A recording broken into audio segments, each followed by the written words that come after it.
On va lire Le chat botté. Il était une fois un meunier qui avait 3 fils.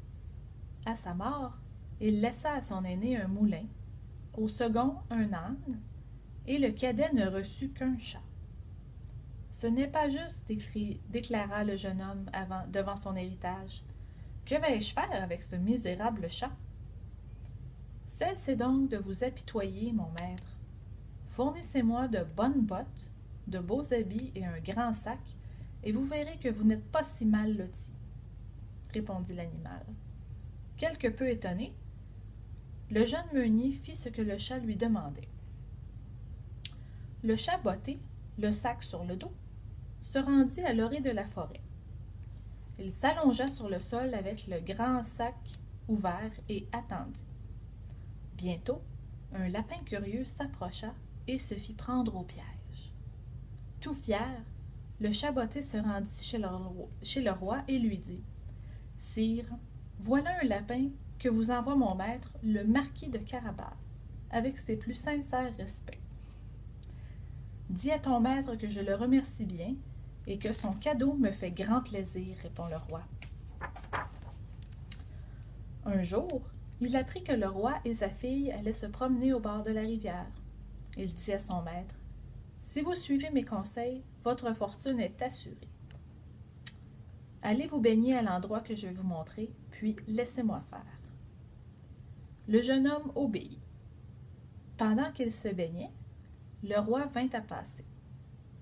Le chat se mit à crier de toutes ses forces. « Au secours! Au secours! Monsieur le marquis de Carabas se noie! » Le roi, reconnaissant le chat, donna l'ordre à ses gardes d'aller sauver le faux marquis. Pendant qu'on le sortait de l'eau, le chat s'écria « Quel malheur! Pendant que mon maître se baignait, des voleurs lui ont pris tout ce qu'il avait. » Le roi ordonna aussitôt qu'on aille chercher de beaux habits pour le marquis, puis l'invita à se joindre à la promenade. Ainsi vêtu, le jeune homme avait fière allure et la fille du roi le trouva très séduisant. Ravi que sa ruse fonctionne, le chat partit en avant.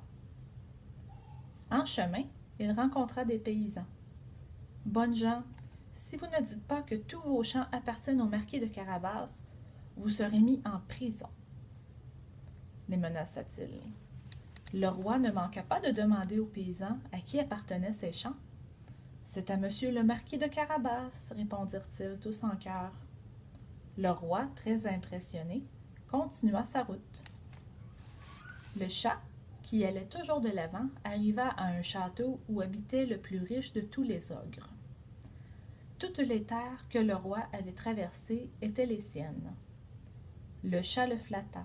« On m'a assuré, messire, que vous aviez le don de vous changer en toutes sortes d'animaux. Par exemple, en lion. »« En effet, répondit l'ogre, voyez vous-même. » Et aussitôt l'ogre se métamorphosa en un féroce lion, toutes dents et toutes griffes dehors. « Et sauriez-vous vous changer en une minuscule souris? » demanda le chat. Le lion devient une toute petite souris, et le chat l'avala aussitôt. À un moment, le roi et sa suite arrivèrent aux abords du château.